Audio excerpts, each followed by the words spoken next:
নমস্কার, ঈশান Bangla prime time খবরে আমি চন্দ্রিমা স্বাগত জানাই। প্রথমেই প্রাইম টাইম শিরোনাম।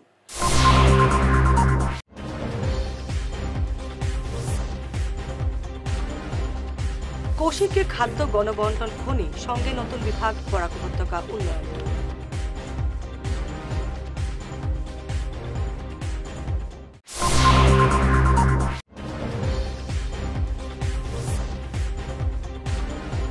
কৃষ্ণেন্দু পাল, পশুপালন, মৎস্য এবং আংশিক পূর্ত বিভাগ।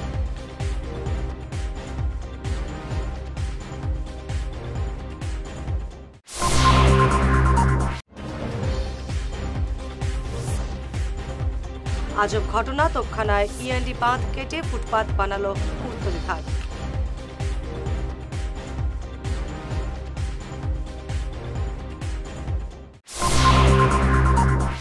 এবারে বিস্তারিত প্রাইম টাইম খবর।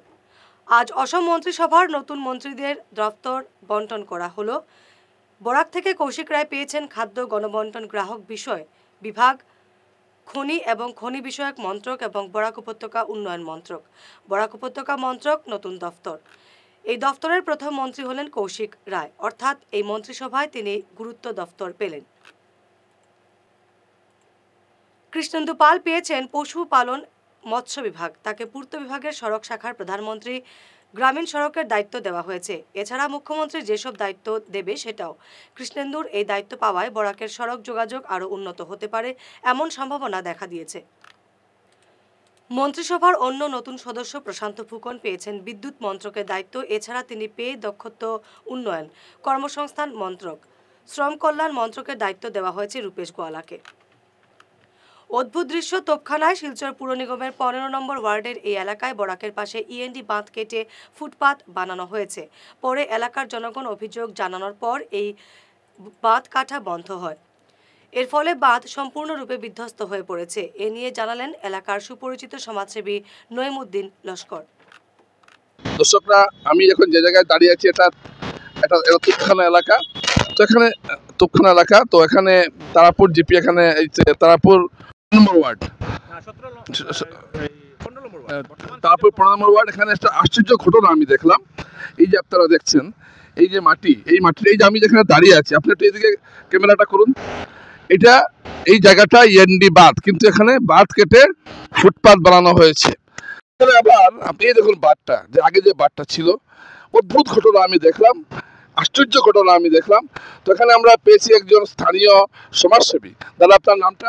আমার নাম নঈমুদ্দিন লস্কর। নঈমুদ্দিন লস্কর, এই বিষয়টা কি দাদা? এই বিষয়টা হলো, এই পূর্ত বিভাগের যে ড্রেনটা হচ্ছে, এই ড্রেনটা যে কন্ট্রাক্টরে করছে উনি এনডির যে বাঁধ, মানে আমাদের যে শিলচর শহরকে যে প্রোটেকশন করে, এই বাঁধটা কেটে উনি করেছেন। আমি তখন এই পূর্ত মানে এনডি ডিপার্টমেন্টের যারা মানে এখানের এসডিও স্যার আছেন বা অন্যরা আছেন, সবার সঙ্গে আমি যোগাযোগ করেছি। যোগাযোগ করে দেখেছি ওরা এসে দেখেছে যে ওরা ভুল করেছে। যখন বরাকের জলস্তর 2100 সেন্টিমিটার হয়, তখন এদিক দিয়া এই 2022-এ 3 ফুট উচ্চতায় জল ঢুকেছে। এখন যে হারে ওরা বাঁধটা কেটেছে, আগামীতে যদি 2100 সেন্টিমিটারে মানে আবার জলস্তর হয়, তাহলে শিলচর এই বাঁধ দিয়ে 6 ফুট উচ্চতায় শিলচর শহরে জল ঢুকবে। তখন এই শিলচর কালাইন রুট প্রথমে এটা বন্ধ হয়ে যাবে, যেটা কমিউনিকেশন আছে এটা বন্ধ হয়ে যাবে। এরপরে এই জল এদিকে গিয়ে আবার রামনগর, বিশফুটি, চিরকান্দি, সেংকুড়ি, এই আপনার বিএসএফ, আর্মি সব, মানে এরপরে শহর মেহেরপুর ধরেন সমস্ত জলাশয় হবে। এরপরে সমস্ত শিলচর শহর ডুববে। কতটুকু উচ্চ ছিল বাঁধটা? এই বেডটা অনেক উঁচু ছিল। আর এরপরে ওটা একটু ব্রেথ যেটা এই অনেক বড় ছিল। তো এই মানে এনডি ডিপার্টমেন্ট যারা অফিসার ছিলেন, ওরা ফিতা মেরে দেখেন যে নিয়ার অ্যাবাউট 5000 CM মাটি এখান থেকে উদা হয়ে গেছে। 5000 CM মাটি উদা হয়ে গেছে। দর্শকরা, 5000 CM মাটি এখান থেকে উদা হয়ে গেছে। ইএনডির বাঁধ কেটে মাটি বিক্রি করা হয়েছে, এটাই মাটি বিক্রি করা হয়েছে। আর মাটি এখনো জায়গায় জায়গায় পালানো আছে এই এলাকায়, মানে তারাপুর 6ষ্ঠ খণ্ডে এলাকায় এখনো জায়গায় জায়গায় মাটিটা পালানো আছে। এটা বর্তমানে শিলচর কর্পোরেশনের 15 নম্বর ওয়ার্ড হয়েছে। শিলচর আগে ছিল তারাপুর গাঁও পঞ্চায়েত এলাকা, আর এটা হলো এই আপনার কাশীপুর নাথপাড়া এরিয়া। অনেক ধন্যবাদ আপনাকে। শিলচর প্রেস ক্লাবে বরাক নাগরিক সংসদের উদ্যোগে পালিত হলো আন্তর্জাতিক দুর্নীতি বিরোধী দিবস। এতে দুর্নীতির পরম্পরা, যুব সমাজ এবং রাষ্ট্রের ভবিষ্যৎ এই শীর্ষক আলোচনা অনুষ্ঠিত হয়। এতে বক্তব্য রাখেন সংসদের সম্পাদক প্রধান শঙ্কর দে, সাংবাদিক চয়ন ভট্টাচার্য, অসম বাঙালি পরিষদের সভাপতি হেমাঙ্গ শেখর দাস, রিতেন ভট্টাচার্য, অধ্যাপক সুব্রত দেব এবং বাঙালি পরিষদের কাছাড় জেলা কমিটির সভাপতি দেবজ্যোতি দেব। এই পৃথিবীতে দুর্নীতি একটা সাংঘাতিক একটা রূপ ধারণ করেছে। দুর্নীতি মুক্ত সমাজ, দুর্নীতি মুক্ত দেশকে কিভাবে গড়ে তোলা যায়, তো রাষ্ট্রের সঙ্গে রেজলিউশন নেওয়া হয়েছে। আর সেই রেজলিউশন নেওয়ার সাথে সাথে শঙ্করদা বলেছে যে 2003 সালে সম্ভবত যে রাষ্ট্রের সঙ্গে সিদ্ধান্ত নেওয়া হয়েছে, রেজলিউশন নেওয়া হয়েছে যে যারা দুর্নীতিতে লিপ্ত হবে, যাদের দুর্নীতির সাজা পাবে, তাদের সম্পত্তি তসে রিকভারি করা হবে। আমরা দেখেছি ভারতবর্ষের দীর্ঘ রাজনৈতিক ইতিহাস, দেশ স্বাধীনতার পর পর্যন্ত আজ অব্দি যারা যারা দুর্নীতি জড়িত ধরা পড়েছেন, জেল কেটেছেন, কিন্তু সত্যিকার অর্থে তাদের সম্পত্তি ক্রুপ করে, যাকে বলা হয় রিকভারি করার যে প্রয়াস সরকারের তরফে সেভাবে নেওয়া হয়নি। এবং এটা একটা বিশেষ ক্ষেত্র দাঁড়িয়ে সমাজ ব্যবস্থায় মানুষকে বিশ্বাস করতে পারে না। এই দুর্নীতি এবং সমাজ জীবনের মধ্যে যে একটা ব্যাপার ঘটে যাচ্ছে, এটা থেকে সমাজে কিরকম রক্ষা করা যায়। বিশেষ করে আজকের দিনে আমার দেবজ্যোতি বলেছেন, বিশেষ করে যুব সমাজকে এগিয়ে আসতে হবে। আমরা সচেতনতা কর্মসূচির মাধ্যমে সমাজ জীবন এবং দুর্নীতির বিরুদ্ধে আমাদের কর্মভূমিকা কি প্রতিপালন করা দরকার। সমাজ যদি বাঁচাতে হয়, সামাজিক উন্নয়ন যদি করতে হয়, দুর্নীতি নিবারণ কিরকম করা যায়, তার প্রচেষ্টা আমাদের অতি সত্বর আবশ্যক পালন করা দরকার। কোনো এক উপমুখ্যমন্ত্রী আমাদের কোনো এক রাজ্যে একসময় ইডি আনা দিয়ে ওনার প্রচুর সম্পত্তি সিল করে রেখেছিল, কিন্তু দেখা গেল তিনি উপমুখ্যমন্ত্রী হিসেবে শপথ নেওয়ার পরই তার সবকিছু খালাস হয়ে গেছে। খালাস হয়ে গেছে কেন? তিনি শাসক দলের একজন সমর্থক। এই যদি হয় তাহলে আমরা কখনো দুর্নীতিমুক্ত হতে পারবো না, এটাই আমার মনে হয়। আর যুব সমাজকে আমরা অনুপ্রাণিত করব, কিভাবে করব? যে যুবকের কাছে যাব আমরা, সেই যুবক তার জন্ম থেকেই দেখে আসছে তার পরিবারেই দুর্নীতি হচ্ছে। আন্তর্জাতিক দুর্নীতি বিরোধী দিবস, international anti corruption day, Barak নাগরিক সংসদের উদ্যোগে শিলচর প্রেস ক্লাবে আজ আলোচনা সভা আয়োজিত হয়। আলোচনার বিষয় ছিল দুর্নীতির পরম্পরা, যুব সমাজ এবং রাষ্ট্রের ভবিষ্যৎ। এ নিয়ে আলোচনা প্রসঙ্গে যে কথাটি বিশেষভাবে উঠে আসে যে একটি গণতান্ত্রিক দেশে সবচেয়ে বড় শত্রু হলো দুর্নীতি। আমরা আমাদের এই ভারতবর্ষে এই অঞ্চলেও আমরা দেখি যে দুর্নীতি কিভাবে সমাজ জীবনকে কুরে কুরে খাচ্ছে।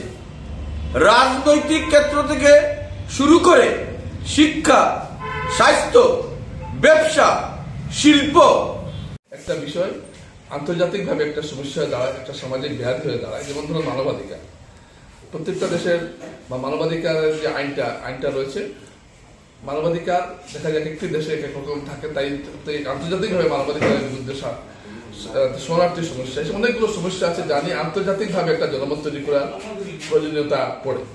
ঠিক একইভাবে দুর্নীতি নিশ্চয়ই আন্তর্জাতিক একটা সমস্যা দাঁড়িয়েছে, তাই রাষ্ট্রসংঘ ধরনের কর্মসূচির আয়োজন করছে। তো দুর্নীতির একটা, আমি মনে করি দুর্নীতি একটা সামাজিক ব্যাধি। কারণ আমরা ছোটবেলা থেকে দুর্নীতিগ্রস্ত। কিরকম দুর্নীতিগ্রস্ত? যেমন দেখবেন, এবারে সময় ঈশান বাংলা প্রাইম টাইম বিরতির। আপনি কি নতুন ঘর বানাচ্ছেন বা ফ্ল্যাট কিনছেন? বাস্তু বাই বিপ্রাংশু সম্মত মতে ঘর বানালে আপনার ঘরে সৌভাগ্য আসবে। উনি ভারতবর্ষের একজন বিখ্যাত বাস্তুবিদ। আপনাদের বাস্তু মতে ঘরের ডায়াগ্রাম বানিয়ে দেওয়া হবে, যেখানে দরজা, জানালা, বিছানা, আসবাবপত্র, ফটো, মৃত মানুষের photo, washing machine, inverter, kitchen oven, toilet আরও অনেক কিছু স্থান বাস্তুমতে আপনাদের জন্য ভালো প্লেসমেন্ট দেওয়া থাকবে। আর যদি আপনার পুরনো ফ্ল্যাট বা ঘর হয় তাহলে বিনা ভাঙচুর করেই উনি বাস্তু ঠিক করে দেন। দেরি করবেন না, উনি বরাকবেলিতে কয়েকদিনের জন্য আছেন।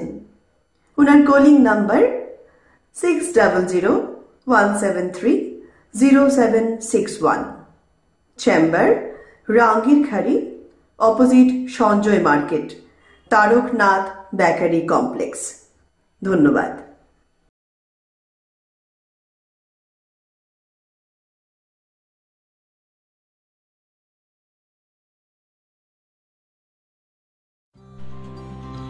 সোনার সংসার জুয়েলার্স, সোনা মানেই সোনার সংসার।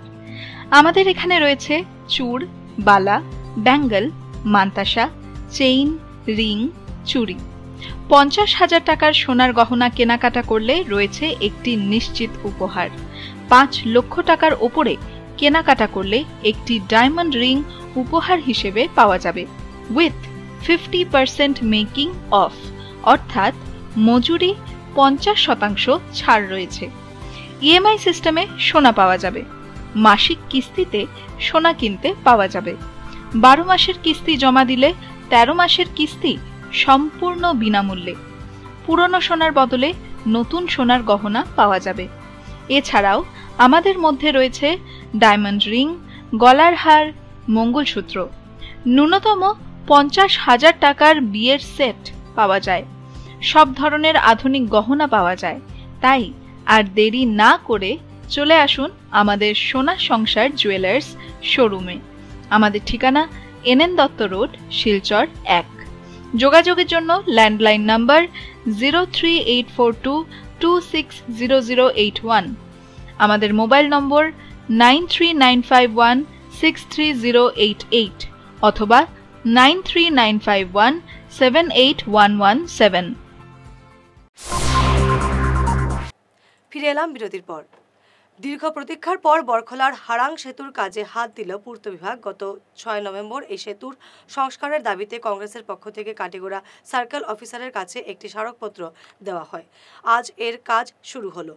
বরখলা এবং কাটিগড়ার বিধায়ককে এই উদ্যোগ নেওয়ার জন্য ধন্যবাদ জানান কংগ্রেস নেতা মুসলিম উদ্দিন বরভুইয়া, শফিকুল ইসলাম লস্কর, হুসেন আহমেদ, সালেহ আহমেদ বরভুইয়া প্রমুখ। গত 6 তারিখ আমরা কাছাড় জেলা যুব কংগ্রেসের ব্যবস্থাপনায় আমরা খাটিগড়া সার্কেল কার্যালয়ের মাধ্যমে, সার্কেল অফিসারের মাধ্যমে আমরা ডিসি মহোদয়কে একটি স্মারকপত্র প্রদান করেছিলাম যে বাঙ্গারপাড় হারাং নদীর ব্রিজের যে সমস্যা নিয়ে দীর্ঘ 1.5 বছর থেকে আমরা যে কষ্ট করছি পশ্চিম শিলচরের মানুষ। গতিকে আমরা মেমোরেন্ডাম দেওয়ার পর আজকে আমরা দেখতে পাচ্ছি যে এখানে কাজ চলছে। তাই আমরা আমাদের কাছাড়ের ডিসি মহোদয় ও কাটিগড়ার সার্কেল অফিসার বা কাটিগড়া বড়খলার বিধায়ক সবাইকে আমরা ধন্যবাদ জানাতে আমরা আজকে উপস্থিত হয়েছি। এখন আমরা হাইলাকান্দি জেলা কংগ্রেস ভবনে আজ পালিত হলো সোনিয়া গান্ধীর জন্মদিন। এরপরে এক সাংবাদিক সম্মেলনে প্রাক্তন কংগ্রেস সভানেত্রী সোনিয়া গান্ধীর কাজকর্মের উপর আলোচনা করা হয়। এতে উপস্থিত ছিলেন জেলা কংগ্রেস সভাপতি শামস উদ্দিন বরলস্কর, সাংগঠনিক সম্পাদক মনোজ মোহন দেব, সাংগঠনিক সম্পাদক শৈবাল দেব প্রমুখ। কংগ্রেসকে ভালোবাসে এই পদ তিনি প্রত্যাখ্যান করেছেন। কারণ একজন মহিলা, উনি যেহেতু দেশের কংগ্রেস প্রেসিডেন্ট ছিলেন, সর্বভারতীয় সরকার যেহেতু কংগ্রেসের সর্বাবস্থায় উনিও প্রধানমন্ত্রী হওয়ার কথা, কিন্তু উনি সে সময় সেটা প্রত্যাখ্যান করেছেন এবং ওনার যে সাহসী পদক্ষেপ বিভিন্ন সময় আমরা দেখেছি। কারণ ওনার স্বামী প্রাক্তন প্রধানমন্ত্রী রাজীব গান্ধীজি আত্মায়ীদের বোমা বিস্ফোরণে নিহত হয়েছেন, চূর্ণ বিচ্ছিন্ন হয়েছে ওনার দেহ। তারপর সোনিয়া গান্ধীজির শাশুড়ি ভারতের প্রধানমন্ত্রী শ্রীমতী ইন্দিরা গান্ধীজি ওনার দেহরক্ষীর গুলিতে যাত্রা হয়ে যান। সেই ইন্দিরা গান্ধীকে উনি কুলে করে হসপিটালে নিয়ে যান, লীলাবতী হসপিটালে দিল্লির, কিন্তু সেখানে ওনাকে মৃত্যুবরণ করতে হয়। এরপর শ্রীমতী সোনিয়া গান্ধীজি শাশুড়ি এবং স্বামীর মৃত্যুর পরও নিজেকে সংযত রেখে দেশের প্রতি যে উনি আত্মত্যাগ স্বীকার করে দেশের মানুষের কল্যাণে যে এখনও রাজনীতিতে টিকে আছেন, সেটা ওনার এক বিরল কর্তৃত্ব। কারণ আজকে আমরা দেখেছি যে অনেকেই ভয় ভীতি এবং বিভিন্নভাবে মানুষ সরে যান, কিন্তু উনি ওনার নিজের দুজন নিজ মানুষদেরকে হারানোর পরও ইভেন আস্থা স্টেট সমগ্র দেশে পালিত হয়েছে। একজন মহিলা সোনিয়া গান্ধী যে তো এত ট্যালেন্ট, যিনি হয়তো অন্য একটা দেশেও জন্মগ্রহণ করেছেন, কিন্তু ভারতের জন্য ওনার যে ত্যাগ, ওনার যে চিন্তাধারা, সত্যি আমার এটা আজকে হয়তো সারা দিন বললেও শেষ হবে না। আজকে বিশেষ করে মহিলা সবলীকরণ বা স্বরাজ, গ্রাম স্বরাজ, গ্রামের উন্নয়ন, যেটা এই যে চিন্তাধারা নিয়ে কাজ করছেন। উনি কয়েকবারই সাংসদ ছিলেন, এমনকি একই সঙ্গে দুইটা আসনে উনি লোকসভাতে উনি সাংসদ হয়েছেন। এমনকি ওনার এত ত্যাগ, আমি শুনেছি আমরা যে উনি নিজে প্রধানমন্ত্রী হতে পারতেন, কিন্তু প্রধানমন্ত্রী এত বড় একটা পদ, লোভনীয় পদ, এই পদটা পর্যন্ত উনি ত্যাগ করেছেন। সংবাদ শেষ করার আগে শিরোনাম আরো একবার।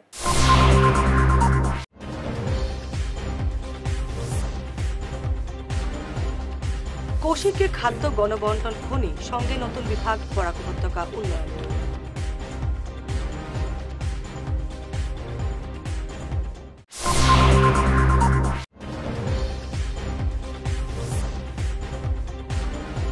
কৃষ্ণেন্দু পাল, পশুপালন, মৎস্য এবং আংশিক পূর্ত বিভাগ।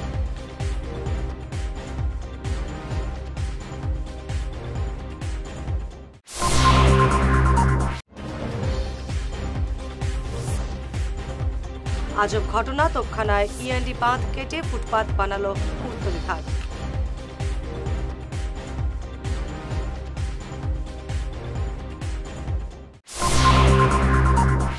আজকের মতো প্রাইম টাইম খবর এ পর্যন্তই। নমস্কার।